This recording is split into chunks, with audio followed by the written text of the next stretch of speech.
Hello students, let's read the question. A semicircular ring has mass m and radius r as shown in the figure. Let I1, I2, I3 and I4 with a moment of inertia about the four axes as shown. Axis 1 passes through the center and is perpendicular to the plane of the ring and then match the following. एक सेमीसर्कुलर ring दे रखी है जिसका मास m है, radius r है. ठीक है, I1, I2, I3, I4 the moment of inertia जो चार एक्सेस हमें शोन कर रखे हैं फिगर में, उनका moment of inertia about this axis. Axis 1 यहाँ पे क्या रिप्रेजेंट कर रही है, passes through the centre as perpendicular to the plane of the ring. ठीक है, तो moment of inertia of the semi circular ring about the first axis, जो वाली जो एक्सेस है perpendicular to the plane of the ring, ये हो जाएगा I1 की वैल्यू क्या हो जाएगी, mr². ठीक है, ये कैसे हो जाएगी, मान लो हमारे पास एक कंप्लीट रिंग है, इसको मैं अगर ऐसे रिंग बना दूं,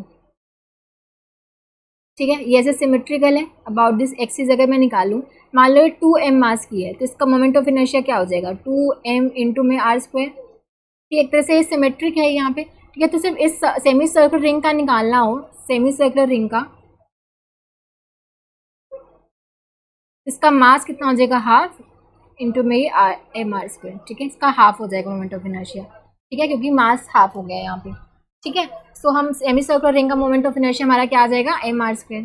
ठीक है, अब देखो ये जो हमारी सेकेंड वाली एक्सेस है, ये क्या है, बेसिकली अबाउट दी डायमीटर है, मतलब एक तरह से ये वाली एक्सेस है.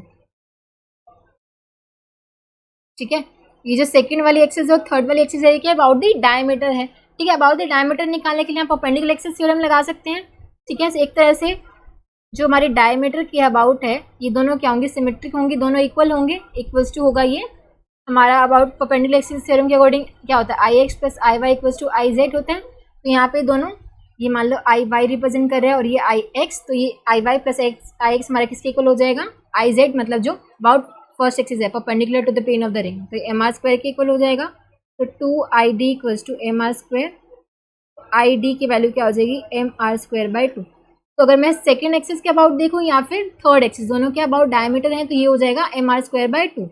ठीक है, I1 तो हमारा मैच कर रहा है R से, और I2 और I3 की वैल्यू क्या हो जाएगी, mr²/2, मतलब P से मैच करेगी. उसके बाद I4 का निकालने के I3 के बाद पता है, तो I4 का तो आराम से पता चले जाएगा, बिकॉज यहाँ पे पैरेलल एक्सिस थ्योरम लगा सकते हो. पैरेलल एक्सिस थ्योरम लगाओगे तो I4 will be equal to I3 plus में कितना डिस्टेंस है ये R, तो ये हो जाएगा mr².